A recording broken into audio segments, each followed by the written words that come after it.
क्षुद्रांत्र का नाम छोटी आंत भी होता है, लेकिन ये असल में छोटी नहीं होती, ये बहुत लंबी होती है, लगभग 7.5 मीटर लंबी, और ये बहुत ही कुंडलित अवस्था में ऐसे मुड़ी तुड़ी हुई हमारे शरीर के अंदर पड़ी हुई होती है। भोजन का सारा पाचन जो है वो छोटी आंत या क्षुद्रांत्र में ही पूरा हो जाता है। बिना पचा हुआ भोजन या बिना अवशोषित हुआ भोजन जो है वो आगे हमारी बृहदांत्र में या बड़ी आंत में चला जाता है।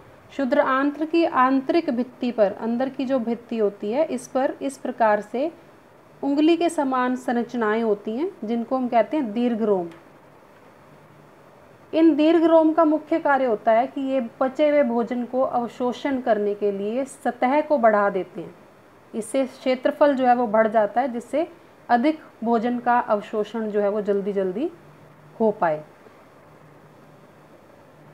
दीर्घरोम जो होते हैं इनमें रुधिर वाहिकाओं का जाल होता है, जिससे कि भोजन अवशोषित होकर सीधा रक्त में पहुंच जाता है, और ये फिर रक्त के द्वारा शरीर के विभिन्न भागों तक पहुंचा दिया जाता है, जहां उनका उपयोग जटिल पदार्थों को बनाने में होता है, और इसको हम कहते हैं स्वांगीकरण। बिना पचा हुआ भोजन और जो भोजन अवशोषित नहीं हो पाता वो हमारा आगे बड़ी आंत या बृहदांत्र में पहुंचता है।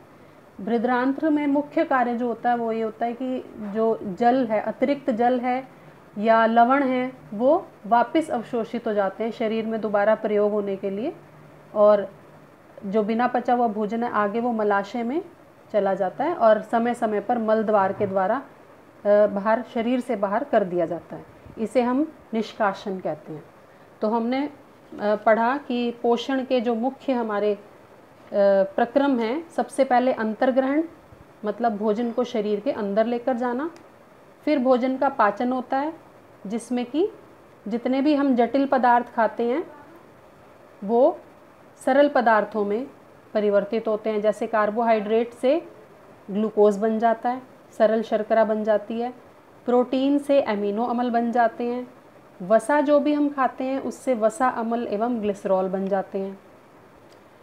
तीसरा प्रक्रम होता है भोजन का अवशोषण हो जाना। जो भी ये हमारे सरल पदार्थ बन गए, ये छोटी आंत में अवशोषित हो जाते हैं, दीर्घरोम के द्वारा ये हमारे शरीर में अवशोषित हो जाते हैं, रक्त में।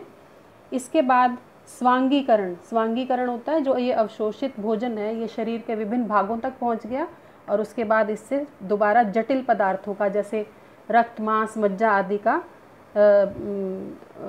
बनता है, और उसको हम कहते हैं स्वांगीकरण। जो बिना पचा हुआ भोजन है वो हमारे शरीर से बाहर निकाल दिया जाता है, उसे हम कहते हैं निष्कासन।